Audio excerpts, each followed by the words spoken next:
Hello, good evening, and welcome to PALAKwento. We're back for the month of May, and tonight's episode is a very cool, not even cool, but very in and very, not even hip also, but very in topic for discussion now. So our kwento, our kwentuhan today is called Building Your Haven, and it's about plantitas and plantitos and basically either their struggles, their achievements, and their goals sana for the future of their garden, basically. We're joined today by two very, very relaxed and very chill people with their gardens, no? Tonight we're joined by Dio and Sheena. Let me bring them up. Yun. Hello, hello, hello. Good evening, good evening. Hi, Fonso. Welcome. Good Hello, and evening. to all the million of viewers watching tonight. Yeah. Welcome then. Good evening to you guys. Thank you for coming. Thank you for hopping on. No, um, I myself isn't a plantito or plantita, so I'm ready to learn about all these different things and all your um methods. Yeah. So, before anything, let's introduce ourselves na lang siguro first. So, let's start with Dio. Hi, I'm Dio Centeno, a licensed landscape architect. I graduated from UPRT in 2013, and then I had my license in 2016. Since 2013, I have been working with Crearis, a landscape design firm here in Quezon City.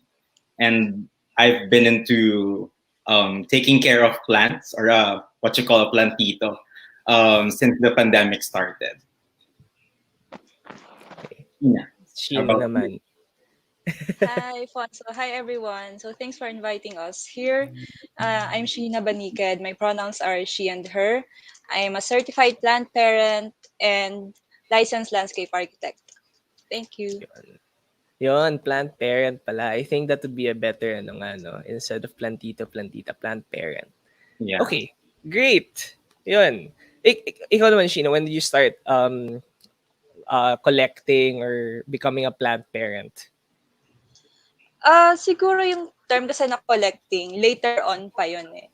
Siguro yung Mm. unang recollection ko ng, let's say, growing plants muna is one time nag-visit ako around 2018 ata sa Circle. Tapos dun ko na-discover na a lot of the sellers from Manila Seedling Bank, dun pala sila nilipat ng local Mm. government, ng LGU ng QC.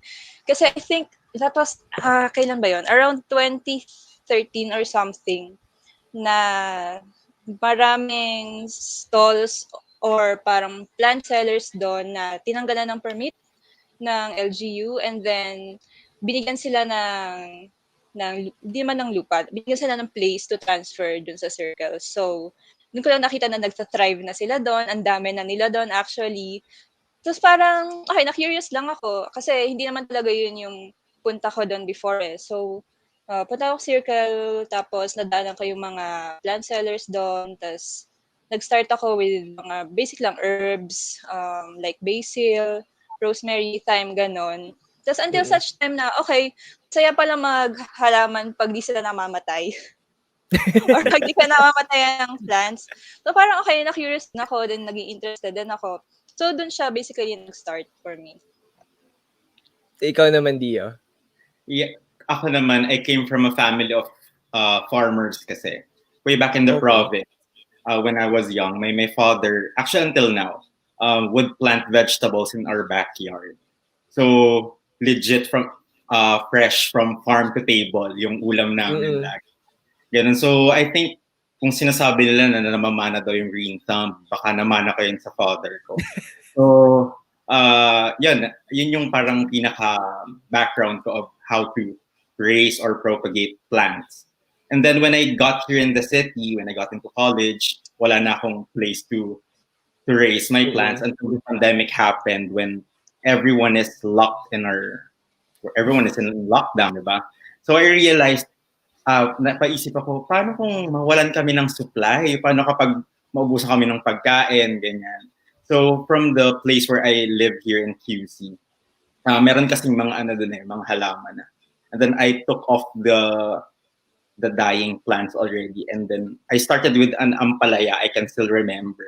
Sabi ko, let's see if this will grow. If this will grow, iko-continue ko yung yung plantito journey ko kasi during that time nagbo-boom na siya, starts to boom na mga early mga March ganyan.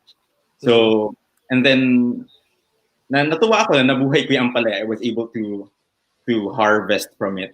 And then talaga. yeah, naulam ko siya siguro for 1 week. And then it died na. And then I replanted again. And then after that, with I continued with the ornamentals na. Kasi yun na yung medyo na. And then my mom would collect na rin ornamental plants. I remember naman for my first ornamental plant, kasi everyone is looking forward to me again, di ba? Ako, personally, makauwi ako ng province. Yung wish ng mom ko, sabi niya, anak, pag uwi mo naman dito, pagdala mo ako ng halaman na meron dyan. So that's the first one that I got for our family. What I usually do, I get a big one, and then I chopped it into several. Tapos propagate ko siya. So para meron si mother, meron yung sister ko, meron yung brother ko. And then everyone takes care of it. Okay. Galing. So bale for you guys, no, yung dalawa kayo, you started talaga sa edible na halaman muna, and then you slowly ventured into the ornamentals. No, galing. Before anything, ang daming nag-hello sa inyo. So si Weng nag-hello sa inyo. Hi, Hi, Weng. Si Rona, si Alexa. Hi, Rona. Hi, Alexa. Si AD and si Michelle, at nagsasabi na maganda daw background ni Sheena. Oo nga, nahiya yung background ko. Ako nga din. Ako walang any nature sa background ko. Ano ba yung mga plants, Sheena? Wooden plants. Ayun, nagpapa-shoutout din kay si Sir Vic. Nagpapa-shoutout din siya. Hi, Sir Vic! Yun. Hi, sir. But, ano yung mga plants sa likod mo, Sheena? Just so that, the people that are watching know us. Sige, pa-roll call. Oo. Okay, so dito muna tayo. From my right, Monstera deliciosa. Then this is Philodendron camposomatum, camposormatum. Tapos dito si Tetrasperma and Monstera adansini, tsaka climbers sa likod. Ayan. May climbers pa sa likod. Nakahiya nga yung background namin. Walang ka-green. Sorry. Di talaga sila dito. Sa labas talaga sila. Pinasok ko lang siya for today's video. Paano, no? Effort naman talaga to have your background, no? So, okay. So when you started collecting, what was your first plant that was an ornamental, bale? For Sheena siguro. Since you started kasi with herbs, diba? So what was your, parang ano yung since nag-transition ka, ano yung transition plant mo? Actually, ito na nga yung transition from edibles to ornamental. No? Kasi nag-grow ako ng edibles before nung may balcony pa ako. Tapos lumipat ako ng studio condo na walang balcony. So, syempre namatay na yung mga herbs ko. And then gusto ko pa rin mag-grow ng plants. So, nag-start na mag-collect. Yun na yung collection part ng ornamentals or parang low-light plants. So, basic, nag-start ako with peace lily tsaka snake plant. And then, parang may mga nag-reconnect na friends, parang, uy, ganda ng plants, ako nag-grow na, gano'n. So, parang slowly, nag-reconnect na and nag-form na ng mga plant friend groups, ganyan. Tapos, nagre-recommend sila ng places where to buy cheap plants, or, like Eaton Century Sunday Market, ganyan, sa Circle, etc., etc. So, one time, I think yung first batch, among many batches ng pagbili ng plants sa Sunday market siya, tapos Well, aside from the first two, yung peace lily and yung snake plant, so nag-start ako mag-collect ng philodendrons, ganyan ng mga pothos. Kasi yun yung mga, let's say, beginner friendly eh. Kasi Mhm. Mm, syempre, at the beginning tama. of your plant journey or ng indoor plant journey mo, tatanungin mo kung ano ba yung magta-thrive indoors. So, basically, yun start ng experimentation ng which soil mixture works the best for Yes, your correct. environment. Kasi hindi na lahat ng indoor environment magkakapareho eh. So, depende rin Yeah. yun sa placement ng windows mo. Siyempre, yung mga ganun specifics, medyo may idea tayo as landscape architects eh. Mhm. Like, Correct. ano, is facing ba yung window natin? Correct. Ano yung sun direction? Di ba? So, True. yun. Ayun, nag-start ako with philodendrons and mga pothos, basically. And kasi yung mga monstera, ito, mga dumating na to nung pandemic, kasi dun lumala, dun talaga nag-start yung parang peak ng mga plantitas and the rabid plantitas talaga. Talaga nag-shoot up din yung prices ng plants. But let's talk about more of that later.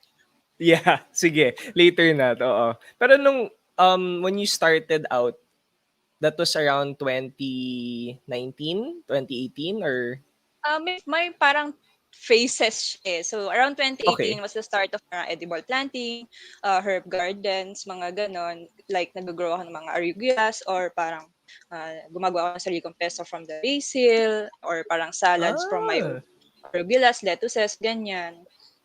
And then around the pandemic, so yun nga nagsa-start na paunti-unti ng ornamental plants as decors sa syempre when you get your own place, 'di ba gusto mo pagandahin, ganyan-ganyan.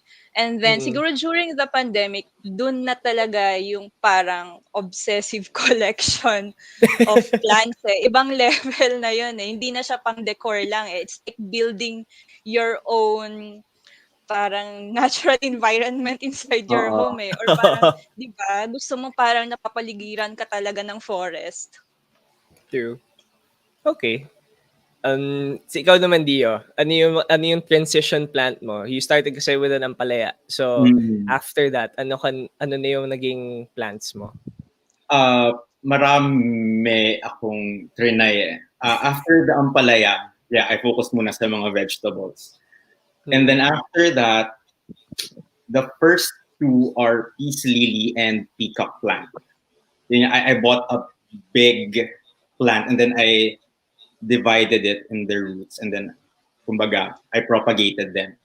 And then I started since marami siya, yun yung kumbaga iuwi ko na sa province as gifts for my family.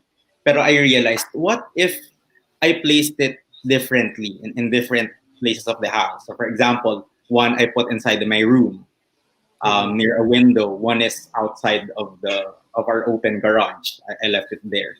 So makikita mo talaga yung differences eh. Like mapapansin mo na if it's not getting enough light, kahit indirect light siya, nararamdaman mong lumulungkot siya. Yung nagfe-fade yung leaves niya, tas feeling mo nagiging soft and squishy na siya. And then sometimes naman when it's outside na konting ang calatheas pala very very ayaw niya sa init. Kahit mas hinagal lang siya, masusunog at masusunog agad siya. So, yun yung, kumbaga, I got interested with. Kasi location of the plants is also important in taking good care of them. Since that's where they get their food. Through photosynthesis, we need sun. Pero hindi Right. pwedeng kulang, hindi pwedeng sobra. So, yeah, doon ako na-amaze. So, after that, na-realize ko, since I'm a practicing landscape architect doing landscape designs, what if in practice, mamali ako ng location of plants in our plant. Oo. Di ba? Eh, kung True. magmamass tayo of plants, di ba? Hundreds of plants in one area. Then what if it gets burned? So parang ako naisip ko, oh my God, I have this big responsibility to know na how to propagate them, how to take care of them. So I continued actually my collection with the ornamental plants that we usually use in practice. Like Okay. mga philodendrons, yung mga calatheas, hindi yung masyadong exotic or special like yung what Sheena has in her background. Di naman. Pag may mga butas kasi yung yung dako Oo. natatakot ako eh. Oo, ako din. Natatakot din ako. Feeling ko mapapatay ko sila. So in my collections, what I have are the common ornamental plants that we use in landscaping. Para monitor ko rin how they grow. Especially during the solstices and the equinoxes, di ba? The sun Oh, wow. shadows. Wow. Di ba yung no, I mean, we all know that yung shadows play a very important role in Yes. the location of the plants, di ba? So for example, during the winter solstice, during December, we have longer shadows. So I got my plant mga bandang Vermont. So mahahaba na yung shadows. And then I place it outside our garage. Then bandang March, napapansin ko nasusunog siya. Sabi ko, bakit na nasusunog? Dati hindi naman. And then I realized, oh yes, magsa-summer na kasi we're in. Shorter na yung shadows, mas intense na yung heat of the sun. So, buti na lang yung mga plants that I have are in pots. So, we can move it around. Movable. Oo. Grabe naman, may mga solstice tsaka equinoxes pa yung iniisip ko. Uy, inaral naman natin yung sa Big tropical. words. Well, yeah. In fairness, oo naman. In fairness. Hindi ko lang paalala, pero oo. Oo. No, but ang galing kasi ginawa mo talagang parang experiment yung Yes. ano mo, oo. And it's the ones you used are the ones that are usually used then sa design that which is very very helpful na rin for you, 'di ba? Later on if you use design. Sumali ka rin ba sa mga Facebook group ng mga plant parents to buy plants? Yes, but I left. I used to be part of Facebook groups, pero ngayon medyo naglaylo kasi ako sa social media. So yeah. Okay. So, Sheena, yung mga Facebook groups na yun, usually ano yung content na nakikita mo? Kasi medyo interesting eh. Ako, guilty ako dyan. Hindi kasi,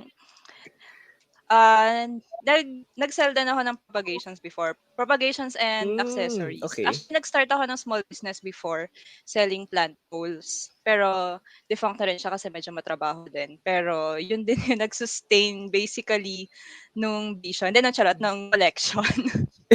Tapos, marami kasi siyang types of pages. So, merong plant selling groups, may plant bidding groups, may groups for sellers, for buyers.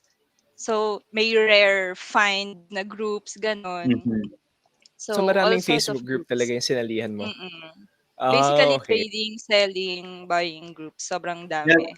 There are also Facebook groups na would focus on just a specific species. Like for example, I saw a Facebook group focusing on crotons. May iba puro philodendrons. So yung mga ganun kasing Facebook groups. Talaga?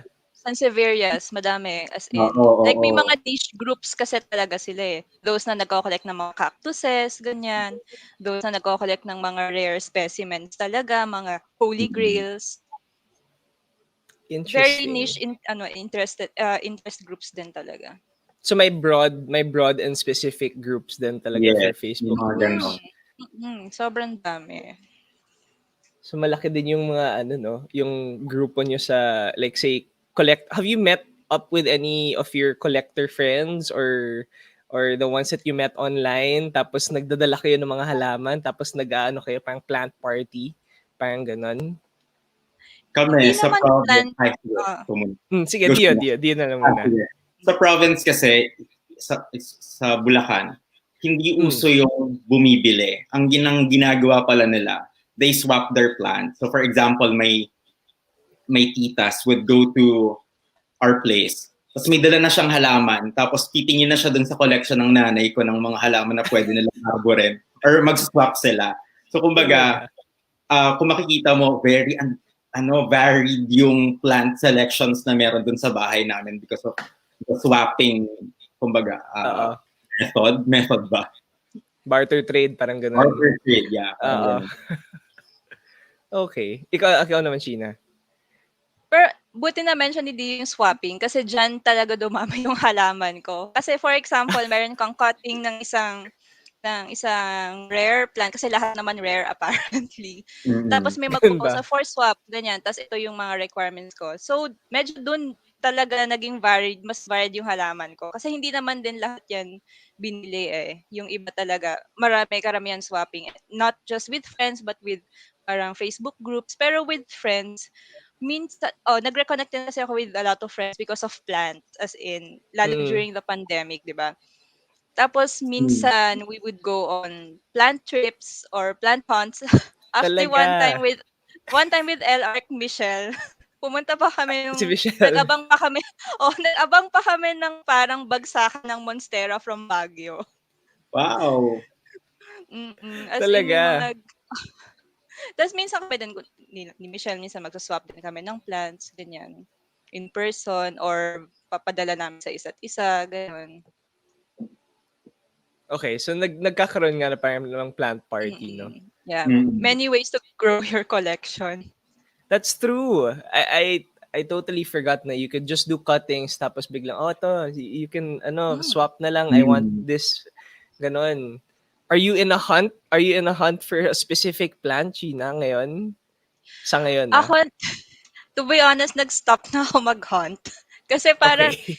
never naman masasatisfy yung want mo sa plants eh. Mag-grow lang ng mag-grow yung want mo. Kasi at a certain point din, umabot din ako sa parang hindi ko na na-maintain yung mga plants ko. Tapos Mm, parang na-realize ko, kuha ko rin ako ng kuha ng halaman, pero yung sarili kong halaman ngayon, parang hindi na rin sila masyadong naaalagaan. And mm, parang, kunwari, makuha mo na yung plant na sobrang gusto mo, which happened many times to me. Parang, finally, nakakuha na ako ng ganitong plant. Saan dyan na siya? Tapos, nakatabi na lang ano siya na? among your Oo. many plants. Tapos, parang, hindi na pala ganun ka-satisfying. So, parang, at a certain point, kailangan mo na rin ng self-control. Totoo. My And friends maging would tell mas me, mindful. Dio, halaman na naman. Kasi Talaga. I always get, like for example, yung mga housemates ko dun sa where I stay.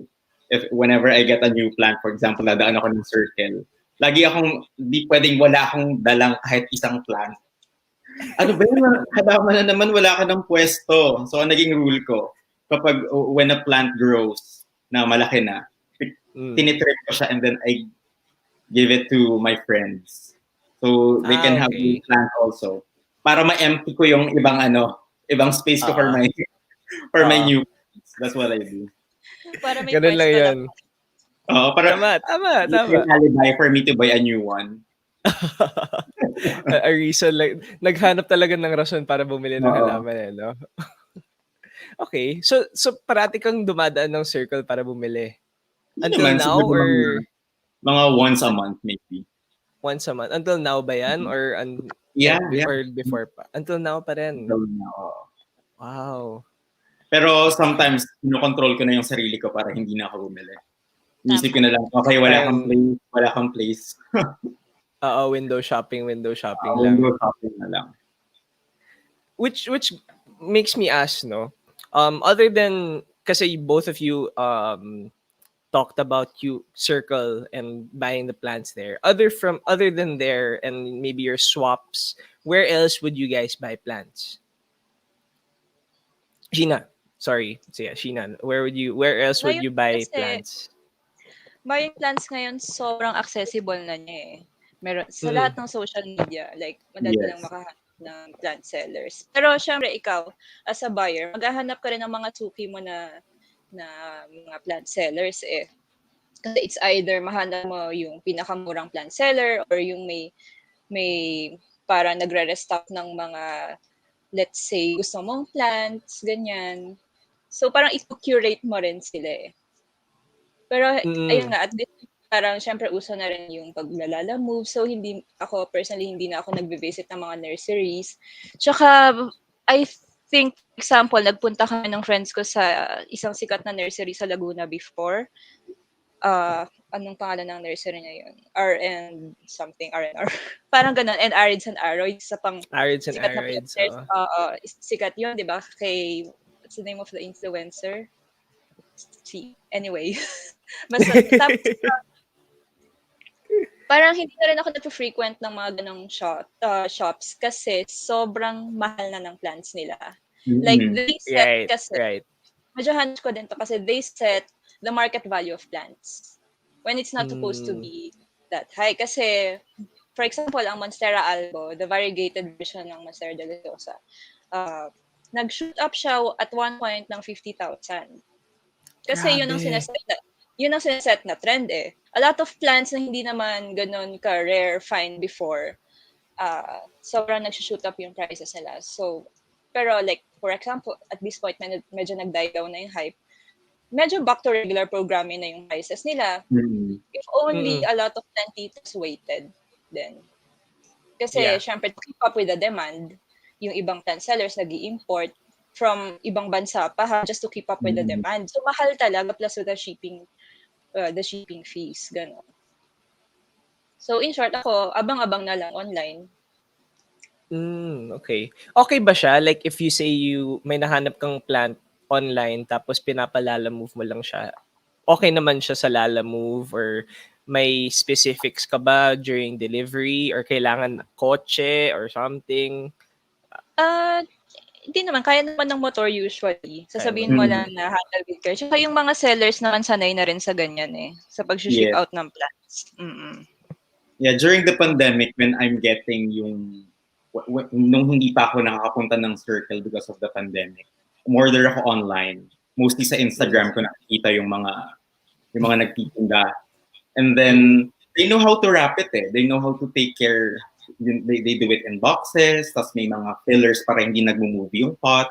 Then they wrap the leaves para hindi kapag nilagay siya dun sa box dun sa ng rider, hindi siya nasisira.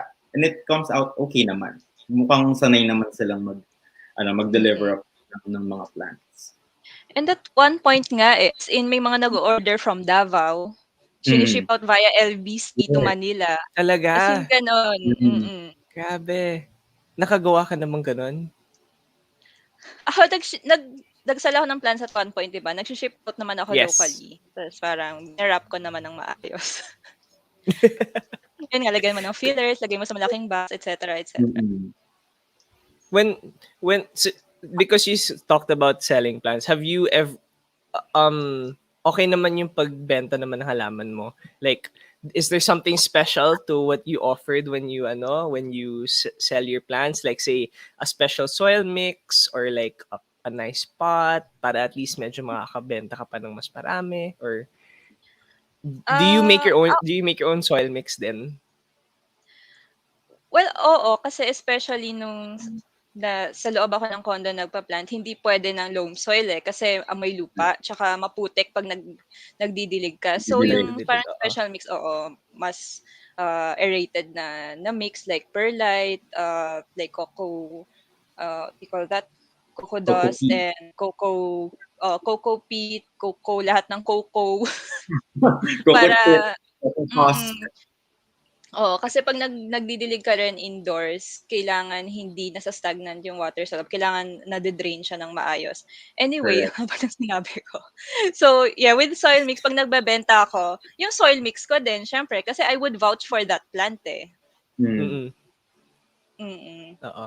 Pero do you sell your mix also? Or ano lang, Hin nag kasama lang sa mga binibenta mong halaman? Hindi ako nagse-sell ng mix talaga in particular kasi lalo kung maliit yung space, yung living space mo, makalat din siya mag-mix ng ng soil Oo, mix plus, true. siyempre sacks of ano yun, eh, sacks of materials yun. Hindi mo Correct. naman Mm. lahat yun sa condo mo, eh. Oo nga naman, oo. Ikaw, Dia, Well, were you able before, to sell? oo. Ay, sorry. Sorry? Kaya I had thoughts You of had selling. thoughts? Oo, Mm. pero I didn't pursue kasi yun nga na-realize ko din how tedious it would be. Like for example, sabi nga ni Sheena, just preparing your soil, it requires sacks of the loam soil, all of the cocoa, the rice husk, and then the perlite, the pumice. You have to mix everything in proportion, and then I have no big space then kasi to do it. And then Mm. I'm not a business person din kasi. So I'm afraid of taking the risk Oo. of doing it. So hindi ko na siya hindi ko na siya pinursue. So yung mga napropropagate ko, like what I mentioned earlier, pinapamigay ko na lang sa mga kaibigan ko. And then, like what Sheena mentioned earlier, then I think it's also a great opportunity for my friends to reach out to me again because they were asking for pieces of advice. Paano ko to bubuhayin? Oo. Bakit siya dumidilaw? Bakit siya umiitim? Bakit siya nalulungkot? And because Marami bang a lot of friends now were approaching you and asking? yes, actually. And some of Talaga. them, nagugulat ako na, okay, naghahalaman ka na pala. That's great. Oo. Even before the whole boom ba, as a landscape architect, would people approach you and ask you, "Uy, bakit ganito yung halaman ko?" Actually, no. Nitong No. pandemic lang talaga when there is a certain boom in the number of plantitos or plant parents. Mm.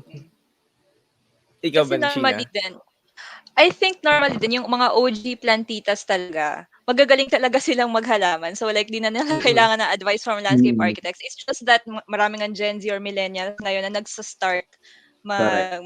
mag-alaga ng halaman. So sila yung mas nagfa-follow ng mga advice, ganyan. Mas nagre-research about plants. Pero the OG plantitas, no question, hands down, sobrang galing nila. Ang galing nila. Ang gaganda-ganda ng mga garden nila, eh, 'no? Iba-iba yung mga species na nakikita. Mhm. There's a question from Weng at nagtatanong daw si Sir Napi at kung nakatanggap ba sila kayo ng mga plants from landscape suppliers. Have you ever gotten any plant from a landscape supplier? Ayan. If you guys have cause I'm sure siyempre with Dio you work with a lot with Yeah. with suppliers no, and contractors. So Mhm. as a parang Christmas gift ba or whatever, they're like, ito sa inyo na lang, ganun. Ako wala. Wala pa. Pero part of practice, we usually go to nurseries for plant Mm. tagging. So suki kami dyan sa Laguna, sa Bulacan, sa Kalumpit, sa Malolos. Of pag nakakakita kami na if we need to tag plants for construction. And then kapag may nakita ka lang na maganda, um, sometimes you have to buy it. Talaga. So Oo. ako, bibili ko na lang if I like it. Ikaw naman, Sheena. Ako kasi matagal na akong hindi nagpa-practice, I mean naglo-local Yeah. practice eh. Pero Yeah. before, nung madalas sa site, hindi naman. Kasi siguro hindi pa rin ako mahilig before so di ko rin napapansin. Ayun. Unfortunately, Oh, no. Pero sana, di ba? Charot. na actually kasi It's ako never too naman late. like may yung tita ko, she practices then and she has parang may suki na siyang contractor and supplier. So minsan parang pag nakikita na siyang yung supplier pag may nakikita siyang oh sige okay to. It's like they give it to her to my tita na parang sabi niya, oh, galing lang sa ano yan. I asked her, I was like, oh, where's that from na naman? And then, galing lang from the supplier. So like, there's like mga iba-iba, mga wave of love or mga Mm. malaking alocasia. So I'm like, wow, grabe naman, they can just give that to you na parang, like, di ba mahal to? Diba? So, ako nagtataka din ako. I was like, di ba parang mahal naman ito? So, yun. Ano lang, kasi personally, I've seen it happen na parang the suppliers talaga, especially kung suki ka na, like you work with them for years and maybe for personal projects, then you're like, sige, ito na lang, you could use it, you can give it. There's another question pala from Sir Napi again at nag-ask kung sino yung prof nila sa plant materials at ano yung grade. Although, Kung naalala nyo pa. Tina and I are batchmates, by the way. I thought I check know, ako yeah. LA20. LA25, Professor 25. Espino. 25 is software. Espino. Beth Espino. Yes. Shout Si out. Hi, Ma'am Ma'am Beth. Beth. Beth, hello. Na ano ba kayo? When you entered LA ba, did you guys like plants already to begin with or was it an acquired taste? Dio na lang siguro. Let's start with you. Oh, well, we we used to plant kasi your vegetables back Yeah. in the province. So I think it's innate Innate na na. we really love plants. Mm. Ako personally. Oo. Ikaw naman, Sheena? Ako, siguro wala talaga akong background sa plants before ako mag-LA, and actually medyo chance lang din na nag-LA ako eh. So, Talaga? ayun, oo. So, di ko naman sinadya maging LA, pero ito na, pinangatawan ko na. Hindi, charot. Pero going back dun sa plant materials, si Ma'am Espino yun, and I remember, Dio, meron tayong, parang yung plate natin nun, is Oo. kinumpile na mga dinrowing na plants na may Mm. descriptions, di ba?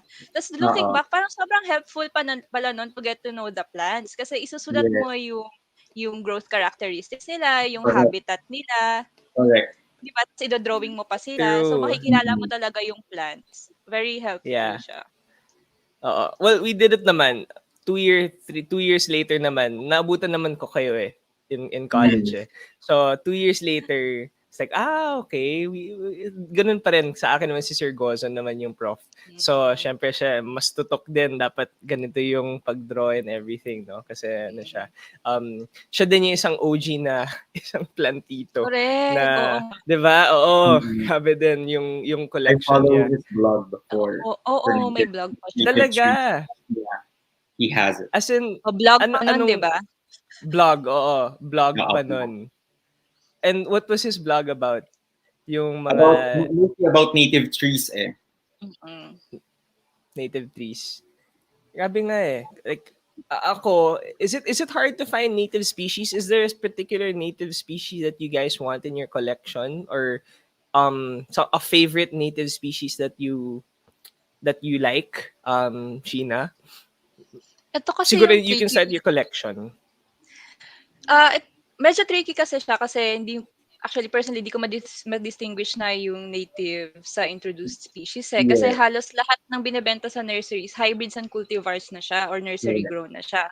Now, Mm. for native species, medyo tricky din siya kasi pag totoong native siya, possibly ay illegally collected siya. De, charot lang. But Mm. you would distinguish naman mga kinolect sa wild eh. Kasi iba din yung forms sila. So may wild forms, may cultivated forms. Talaga? Pero, As in, pero, distinct ba yung forms niya? meron talagang parang distinct wild form yung mga plants. Minsan Like how na-market siya as wild Oo. form, ganyan. For example, when you search for, let's say, Alocasia frydek, very common, di ba? Yung green velvet. Meron Mm-mm. siyang local or native species sa atin na threatened species na. But Okay. at the same time, ang green velvet is very common sa mga nurseries. Correct.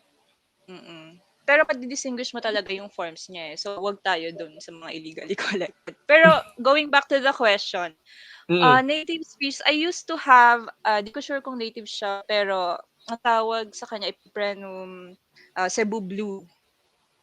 So, syempre, Cebu Serum Blue, baka Cebu. galing na Cebu, di ba? Oo. Tapos Talaga. meron, pero Yun. local species I wanted to have, nothing in particular.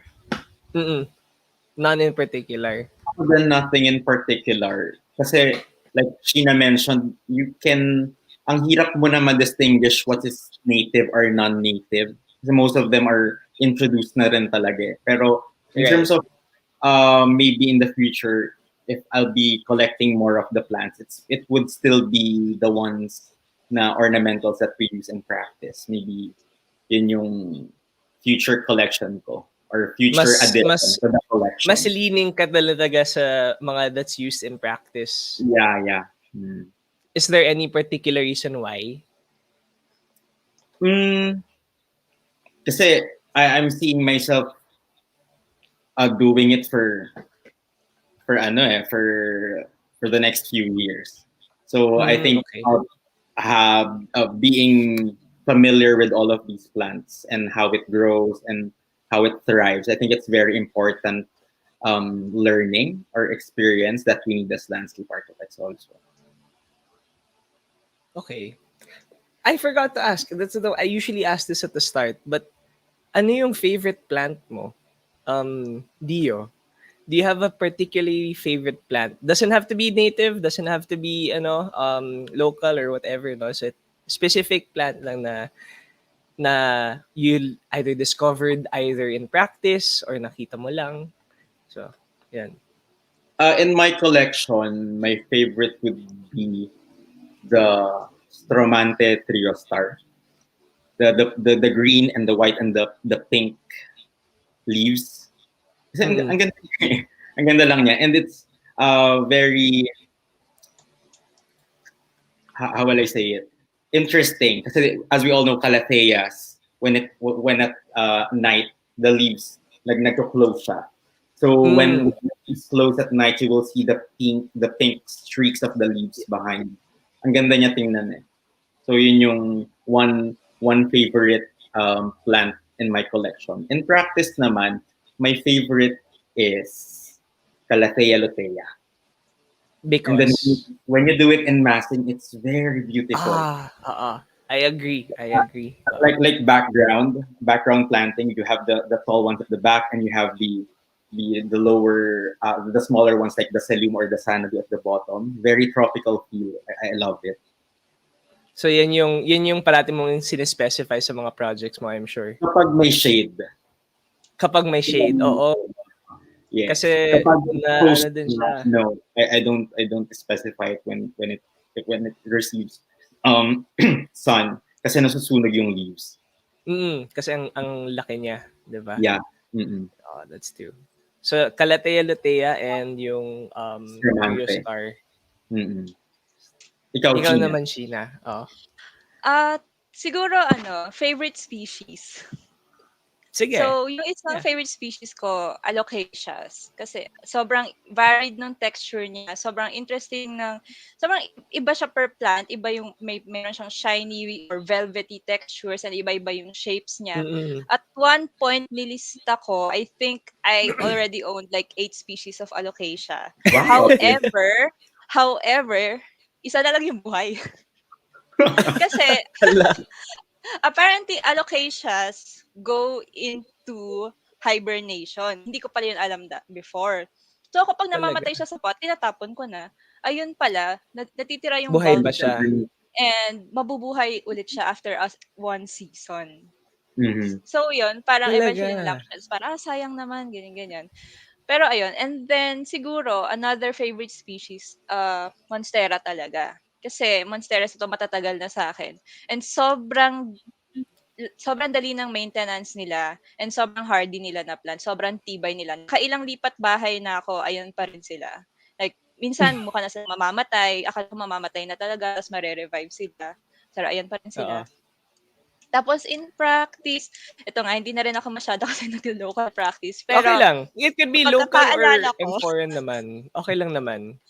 sa Either. pagkakaalala ko, favorite go-to hedging plant is Podomaki. Also Yes. native Exactly. kasi sa Batanes. Oo, na hometown ng mother ko. Shout out. Tapos tas iba pang go-to plant Flera, ganyan, very interesting patterns, Picara, interesting colors. Sa trees naman, Dita, umbrella plant, ganyan, African talisay, very ornamental, aesthetic. Ayun. Mm-mm. So, yun yung mga go-to na sinespecify mo dati. Ganun ba yan? And so, what's it called? Because we're talking a little bit more of the profession, no? How do you think this movement, being a plant parent, helped or also didn't help the LA profession? Kasi I'm sure you'll also see it because everyone during the pandemic, they started thinking na, tara, let's have more open spaces, be more one with nature because this is the reason why things are happening, things like that, no? So, did it help out the LA profession, be it locally or internationally or whatever, no? And did it help out also with regards to knowing about plants or the prices? Kasi syempre, like what was mentioned before, no? Nag-boom yung price kasi nga ang daming demand, walang supply, 'di ba? So, what happened naman when it came to practice on your end, Dio?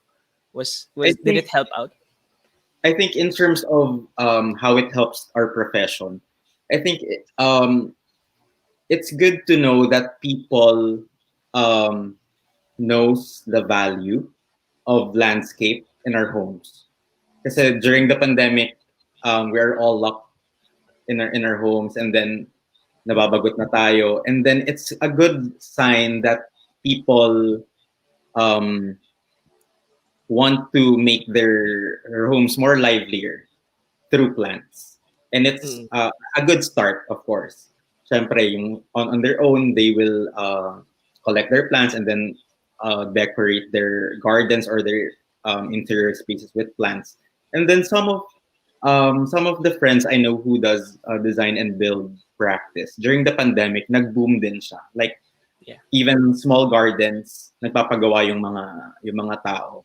So I think it helped this trend in terms of um, having known the landscape architecture field. Mm. Did it help? Did it, what's it called naman? Not help, but did it affect also the field with regards to anything else other than the price? Hindi In terms of naman. the price, yes, kasi nag-spike siya during the pandemic. As in, some of it nag-double, some of it tripled. Since in demand siya, we know the rules of Oo. demand and supply. Ay, nagtaas talaga siya. Mm. Tsaka, ah, ah, I don't know about you guys, no? Pero na-notice ko lang, minsan, pag nagpapagawa yung mga tao, tapos nakikita nila yung costing, parang nagtataka sila kung bakit ang mahal. And Mhm. I guess what helped then with the pandemic is that they realized na, oo nga, minsan mahal talaga yung mga halaman at Yes, kailangan yes. talaga magbigay ng budget for it, di ba? Ikaw naman, Sheena, what do you think with regards to Hmm, the profession? plantita in the LA profession. Siguro in general, siguro ang naging positive effect naman nitong plantita movement is that mas maraming people ang nakaka-appreciate ng plants in general.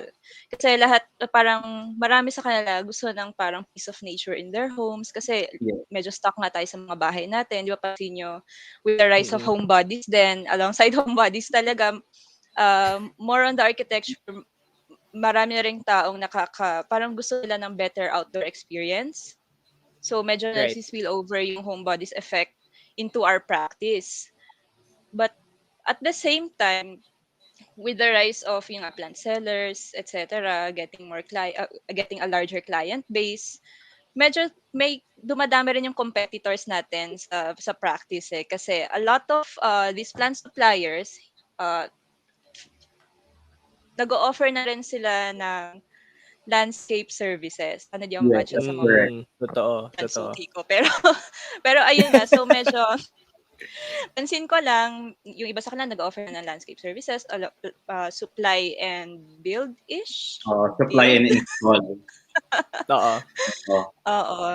I thought So, we're feeling, mm, I Go, thought go, we're Sheena. going to at the same time, feeling ko, kahit may ganun, opportunity pa rin siya since nasa mainstream na nga yung paghihilig sa plants. Feeling ko opportunity din siya i-inject din yung profession natin somehow dun sa mainstream and Of i-promote na course. rin yung practice. Pero how to do that, search pa rin natin yung balance na hindi natin gine-gatekeep yung pag-garden.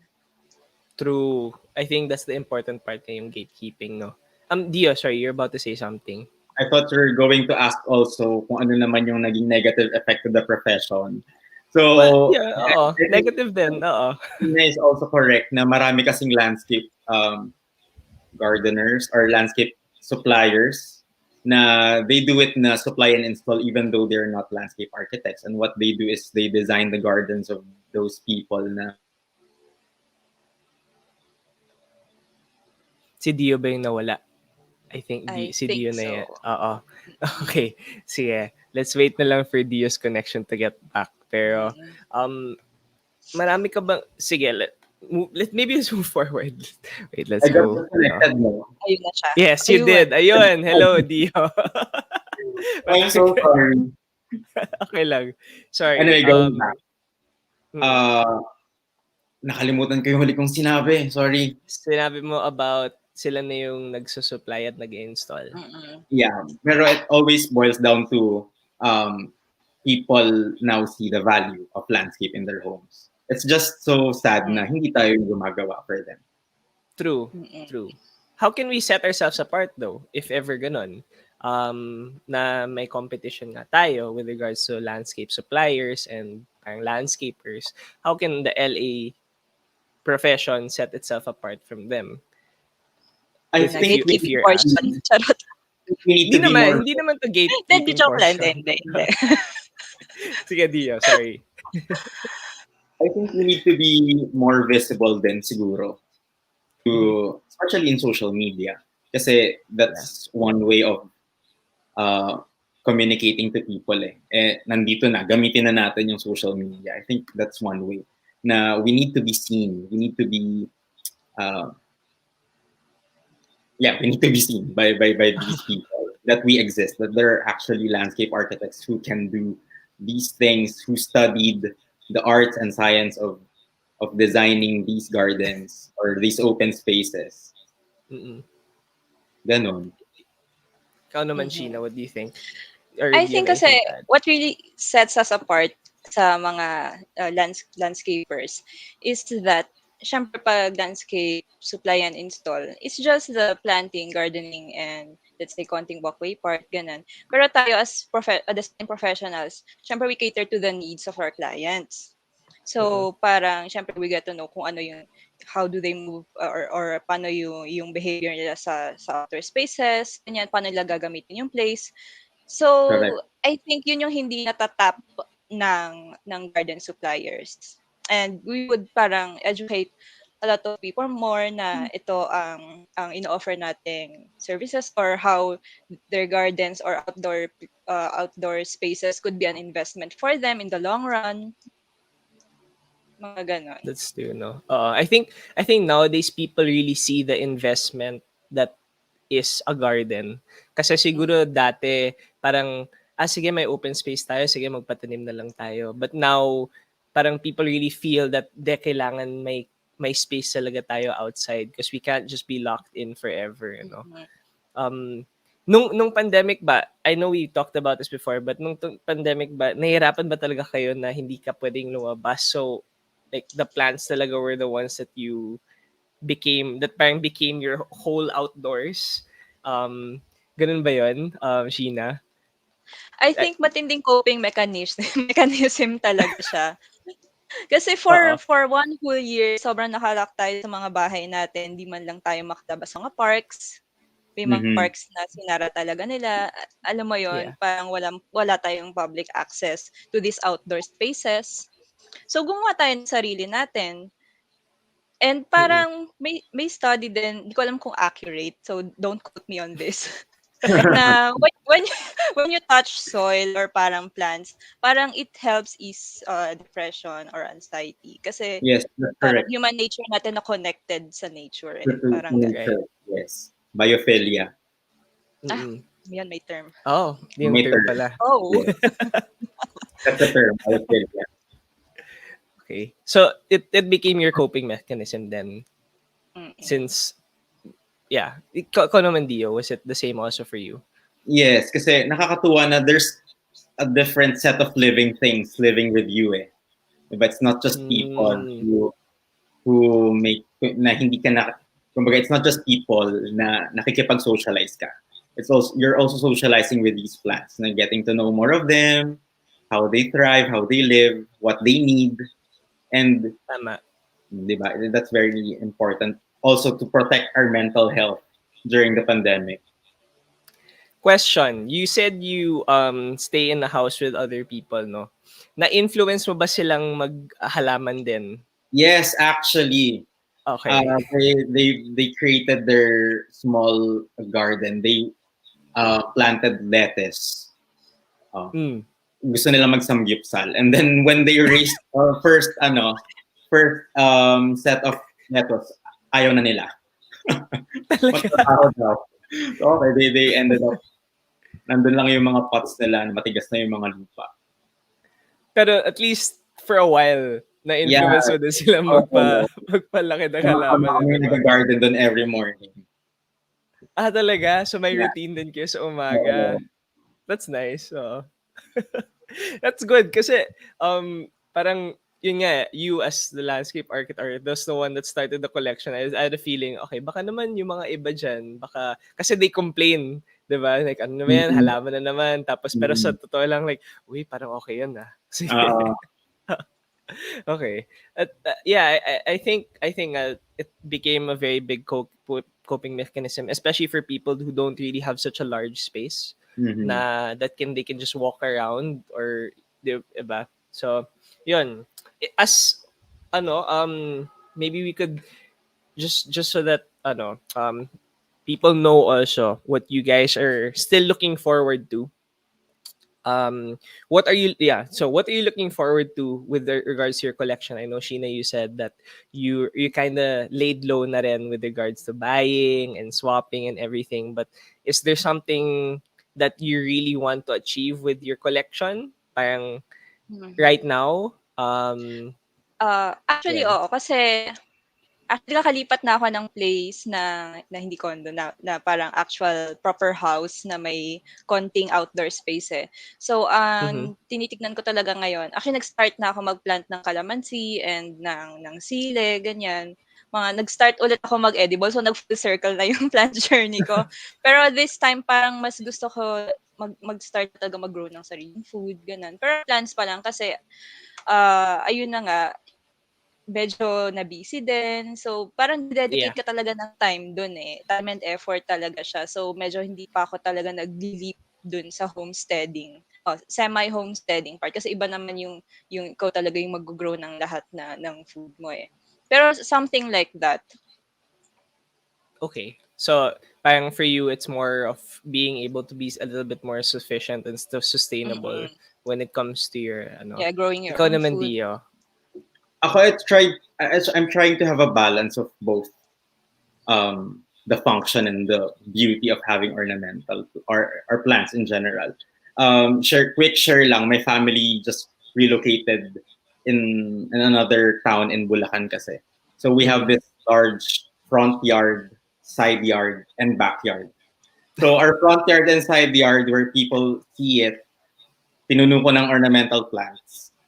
Yung Oo. some of my collections, inuwi ko na doon para naaalagaan ng nanay ko. And then yung backyard namin na malaki, doon naman we continued planting the vegetables. So, yun naman, doon kami nag-harvest. Like mga okra, kangkong, may mga malunggay na doon, Mm, may mga talong, sitaw. grabe.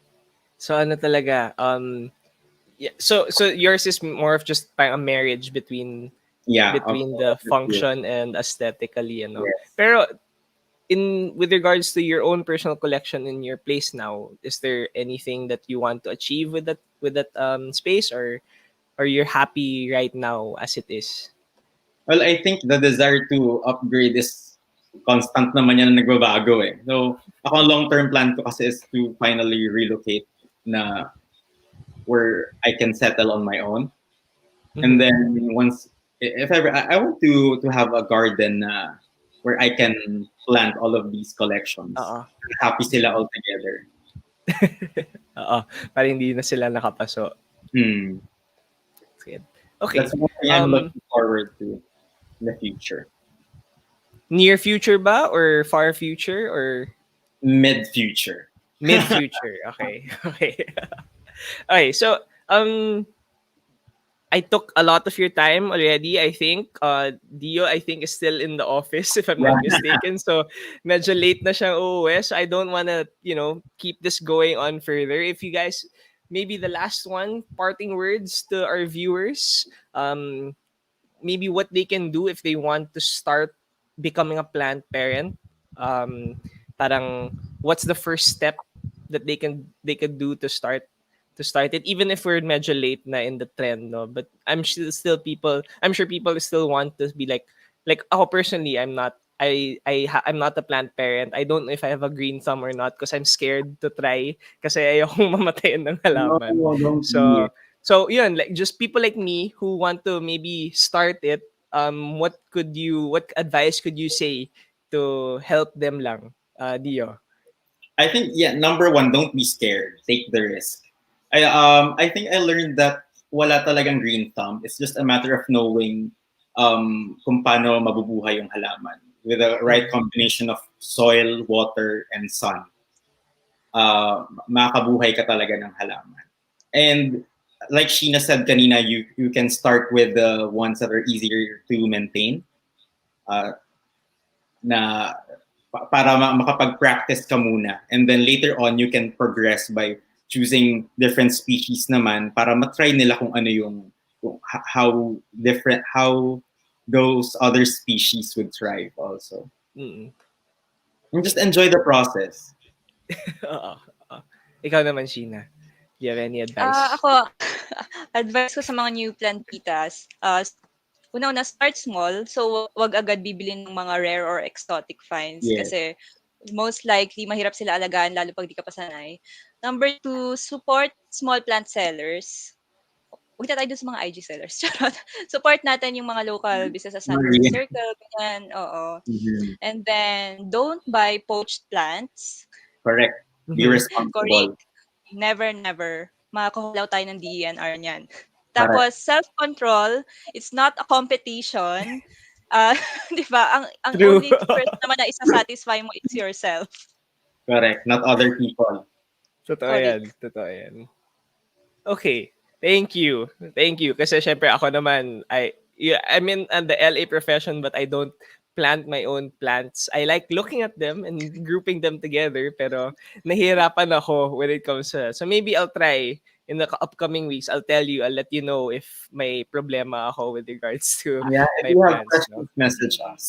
We can help. Yun. So if any the people watching, if you have questions daw, you could just message them or Mm. you can message Pala if you have any questions with regards Yeah. to plants and we'll direct you to whomever can help you with your concern with not just plants but also design specifically, no? So we'll help you out. We're all here naman. So thank you so much for joining us for the night and really um, parang nagkukwento ko talaga kayo about your journey as a plant parent and Yeah. very inspiring siya on my end then kasi yun nga, I haven't done anything with regards to plants. So, I'm like, oh, shucks, sige, baka pwede nga ako maging plant parent. So, thank you so much. Thank you all Um, for inviting us. Of course. Thank you. And to all the people that are watching tonight, yeah, do you have any pa shoutout? Baka naman there are people watching. I think there's one shoutout pala dito. Ayun. Hello Yun. po. And that's my sister, Rochelle. It's your sister. Okay. Yun. Hi sis, Nanonood din yung plant parents Plant mo. Lolo and Plant Lola. Those are my parents. Oo, yun. So, yun. If you want to shout out anyone, you can go ahead. Hi Bianca Fernandez. She called me before this meeting or this conversation. She Oo. wishes me good luck. Hi Okay. Bianca. Yan. Ikaw naman, Ako, Sheena, shout do you have out kay anyone? Michelle na nag-reco sa akin dito. Yeah, si Michelle kayo yung recommend sa'yo. Oo. My fellow plantita. Mm-mm. Okay. Again, thank you so much for joining us tonight and we'll bid you a goodbye. Yeah. Thank Thank you, you, Dia. Thank you, Thank guys. Sheena. you. Thank you. Have a great Bye. evening, everyone. Yan. So, thank you for everyone joining tonight. We learned a lot and I hope you guys also got a little bit more motivation, inspiration to start your own collection, your small haven that, that can help you become a little bit more one with nature. So, we hope to see you again in the next episode of PALAKwento that will be in the next coming month. And we have a lot in store for the year, for the rest of the year. So I hope you can join. All right, everyone, have a good evening. Stay safe. Bye.